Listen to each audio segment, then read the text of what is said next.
What's up, fantasy football heads? This is Mitchell with FF Real Talk. And yeah, this video right here is going to be a pretty simple and to the point video. It's going to be a two-part video basically where I'm laying out my fantasy football 20 rules. Um, it's basically 20 different things that I personally believe that help ensure and propel you to more success during drafts and through the regular season, and just fantasy info alike. It just helps you get a better edge and helps you get some better understanding. There's some things to do and to not do. A lot of them are things to avoid doing, but they definitely, I think, will help you. Some of them, well, all of them are written by me, but a lot of them I've gathered over the years that other people subscribe to, or other people determined to help them win. So they're articulated by me and just, mostly compile a compilation of a collective thought amongst most people in the community. So hopefully you find some use of it. And we're going to go from 20 to 1, and today we're going to go from 20 to 11. And hope you are able to follow along, and hopefully some of this makes sense to you. So we're going to start with number 20. If your roster has more than one team defense, you failed. It's self-explanatory. Team defense is one of the more fickle things in the fantasy universe, and it's hard to determine success with it, even if you think it's going to be, because you got the Seahawks or whatever team, whatever have you, plus you think maybe you need another one because of buys. Just drop the one you got and pick them up. Or if your defense that you got is doing that good, there's going to be somebody on your team not performing all that good. Drop that guy and get another team defense, and then drop that one when the time comes. Team defenses are too fickle. They're one will be doing good 1 second, then another one on waivers will be doing good, and they're just not consistent enough to even roster.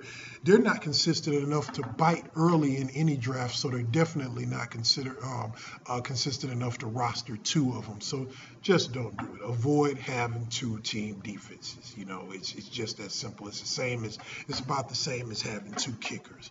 Don't do it. Fantasy rule number 19. 6 of your 7 bench spots should be 3 running backs and 3 wide receivers, period. In standard leagues, of standard 10-team leagues, you have 7 bench spots. The winning and losing of fantasy football is primarily based on depth. How much you're able to fulfill when things are going wrong in your fantasy starters, or if someone gets hurt, or if something needs replacing, or just matchup related things. You're going to need to go to your bench to help spell problems within your starting lineup. And the problems are generally going to be based on running backs and receivers. If they're hurt, if they're on bye, if they're suspended, or such and such and such, you're going to need. And plus, running backs and the receivers are the only two categories in fantasy where there's two you gotta fill to fill the roster. You're only gonna have one quarterback in one quarterback leagues. Like I say, this is for standard leagues. You're only gonna have one tight end. You're only going to have one kicker, one defense. Flex is generally running back or receiver. Hence, it could be anywhere from 3 running backs and 2 receivers, or 3 receivers and 2 running backs any given time. So that's what you need to fortify on your bench. 5 at the least. I say 6 across the board need to be 3 running backs, 3 receivers. If they're in good quality, maybe 4 running backs, 2 receivers, or 4 receivers, 2 running backs, whatever. 6 of them spots need to be between them 2 positions. And that last position, that last 7th, can be a backup quarterback if you got a quarterback issue, or a backup tight end if you got a tight end issue. But that's just a hard rule to make things better. Fantasy rule number 18. Hold drafts in mid to late August. let camp injuries and depth chart issues become crystal clear. That's, pretty standard info right there. Though draft lobbies are opened in July, it's not smart to start going in because you're anxious to get going to drafting in July, setting up a league and drafting in July. It's just not logical because there's so much that's being worked out in July and August.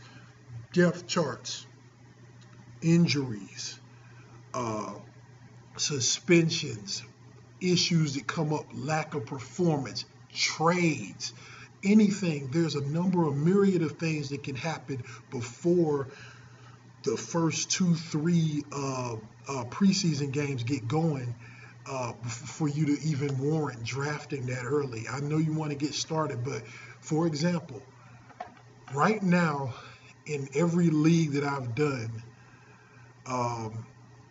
and I'm started right around the middle of August or whatever, right? Every league that I've done, Johnny Manziel on the grand scale is sitting out there on waivers.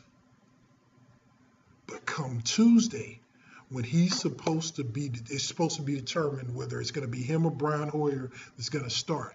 That's going to change everything.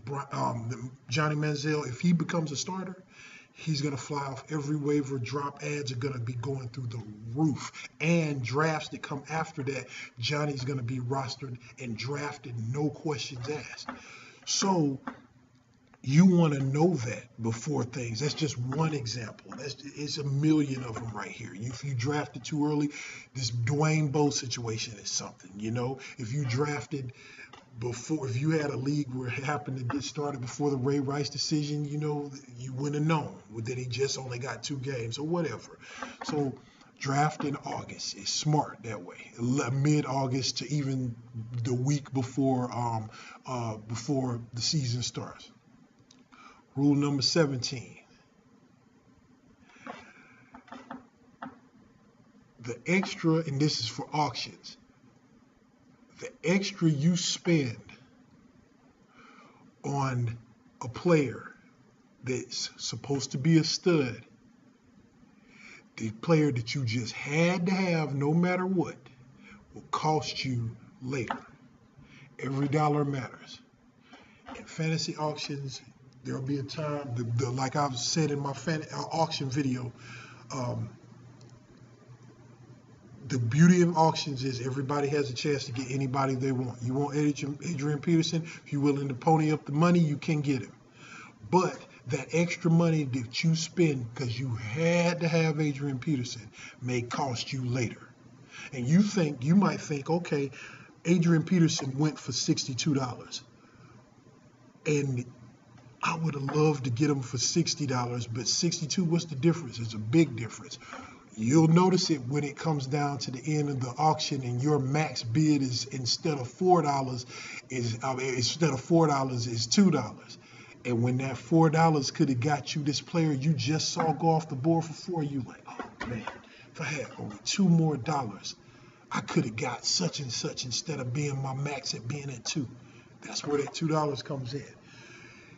You don't always have to have that player. You got to basically just watch your money. Every dollar matters. Rule number 16. Try to always obtain the best player in a trade, even if that means giving up 2 to 3 players. It's about quality, not quantity.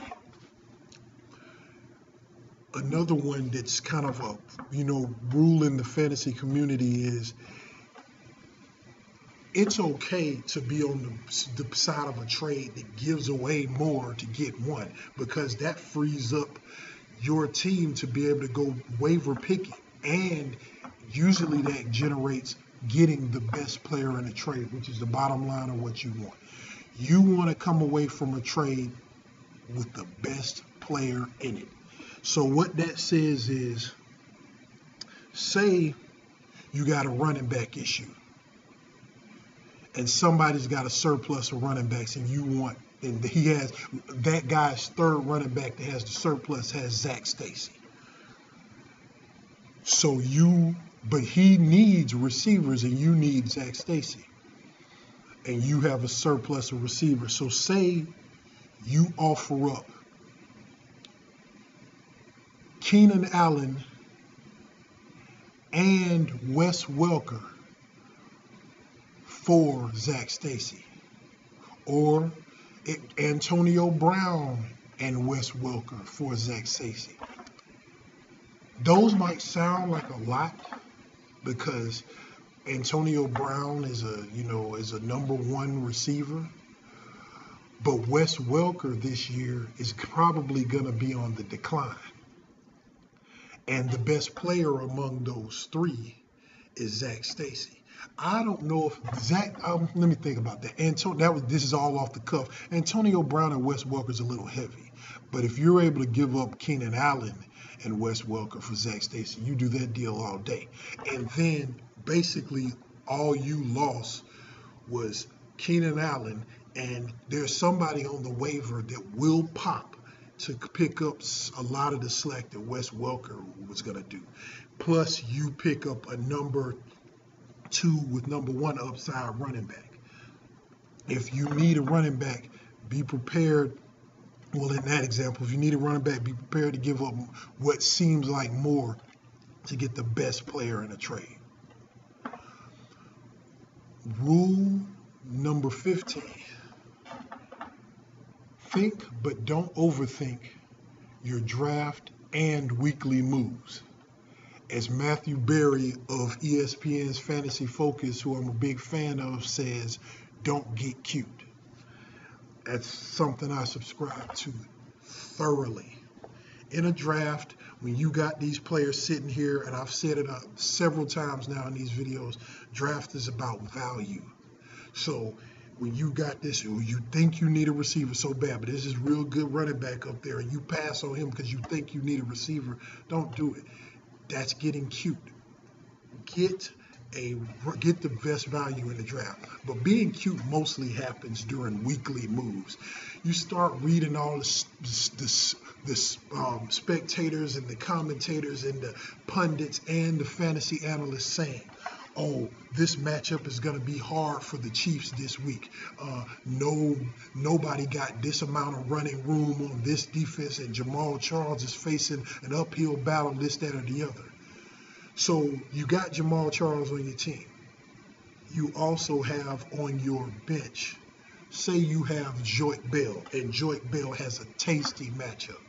You know, he's got a weak defense that he's going to play against.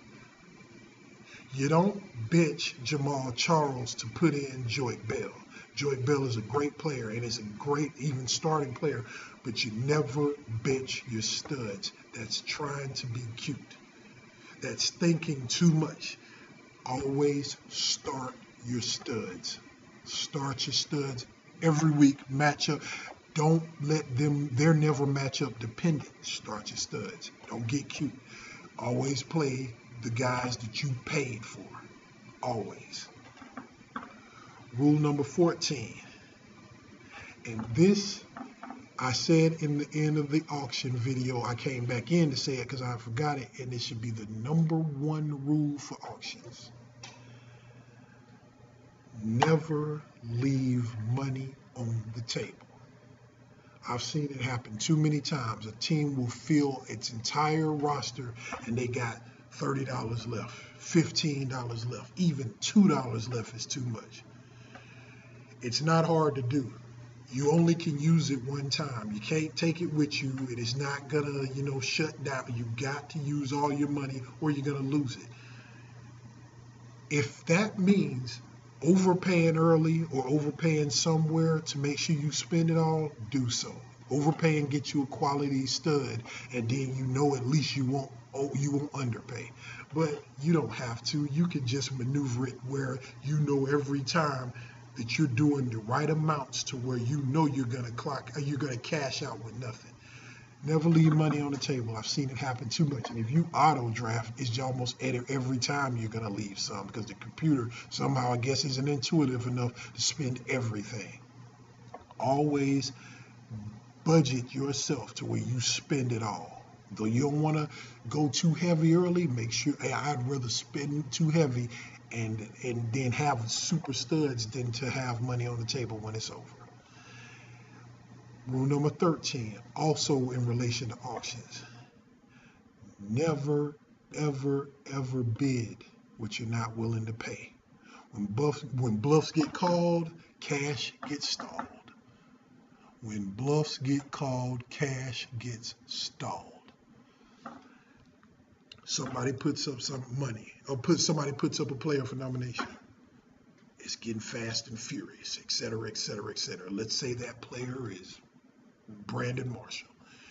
It's now at $35. Somebody puts 36, somebody puts 37, and you see it being fast and furious, you put 38. And then somebody comes and put 39. And you know that's more than you want to pay for Brandon Marshall, but because it's so furious, you put 40. You're hearing crickets. Nobody's coming in to put 41. And you're thinking, oh, I didn't want to pay $40 for Brandon Marshall. Going once, going twice, sold. And then you have Brandon Marshall for $40. It happens to the best of us. Happens to a lot of people. They got too fancy and they tried to do too much. And the next thing you know, they're stuck with a player they spent too much money on. Never bid any amount that you're not willing to truly pay. Straight up. It's just something to subscribe to across the board. Rule number 12. A good way to know how you're doing in a draft is to see who you landed at flex. Flex is going to always be the third of either your running back or tight end, whichever comes first. The third player that's a running back, or the third player that's your not tight end, wide receiver. Third, or it could be tight end, but no one's going to do that and draft 3 tight ends. But the first 3 between running back and receiver. The first that reaches a third player between those two is the flex. If you got a flex that could be one of those first 2 by rankings, that's when you know you drafted right. So say you ended up with Arian Foster, Doug Martin as your top 2 starting running backs, and somewhere along the line your flex came down to be Rashard Jennings, or your flex came down to be even Joique Bell, you've done well. You want to draft to where your flex reflects. Because the thing is, fantasy is based on the strength of your running backs and receivers. So flex reflects. How about that? Flex reflects how well you drafted running backs and receivers. That's a good gauge on how well you drafted. Number 11. Pick running backs with clear opportunity unless injury is imminent. Handcuffs are for cops, not fantasy football. You hear these fantasy analysts on podcasts, online, whatever, always talk about handcuff this guy, handcuff that guy, whatever, this, that. Look, there ain't there is not a million players that you need a handcuff for. Players like Jamal Charles have posed some injury risk. So if you want Niall Davis, that's fine. He has a clear shot for success because of that injury risk. Arian Foster is a perfect example. He has, but we don't know who the Houston backup is going to be, so that's going to be a problem. But Arian Foster, if you had a clear example of who his clear backup is going to be, Arian Foster is an example of somebody to handcuff to. But on the grand scale, don't do a whole bunch of handcuffing. Draft backs that really have a potential to get going, like Terrence West. He would be a handcuff to Ben Tate, but he's going to be getting it going because Ben Tate, I have a feeling, is going to flame out. Or you guys that you know are in a defined committee where work is going to be done 2-way, like Reggie Bush and Joique Bell. An example will take either one. Clear chance for imminent success. But don't do this whole handcuffing because you got one guy, because you got Adrian Peterson, whoever is going to be the running back backup, who I don't even know who it is, who will be the running back. Is it Asiata is going to be the backup for Adrian Peterson? There's no value in that. So take handcuffs with a grain of salt. And the last rule number 10. Excuse me, no, I was supposed to stop there. I was about to go too far. I'm gonna save that one. Number 10 is gonna start the next video. We're gonna go from 10 through 1 on the next video. So I hope these helped you some. It's some. I think it's things that I would have loved to know before I ever started playing. So just use those as guides during your drafts and guides throughout the season. They should help you and they should be of some benefit. And if you got any questions or need some further explanations of how to maneuver any of these, feel free to post it in the comments. Like this video, subscribe to the page, follow me on YouTube at FF Real Talk. Not YouTube, excuse me, Twitter at FF Real Talk. Dude, man, I'm messing up all over the place, man. Follow me on Twitter at FF Real Talk, and you can ask questions there too, or you can email me at ffheads@gmail.com. So yeah, I hope that helps you, and we'll see you on the next one. It'll be from 10 through 1 next video. All right, peace.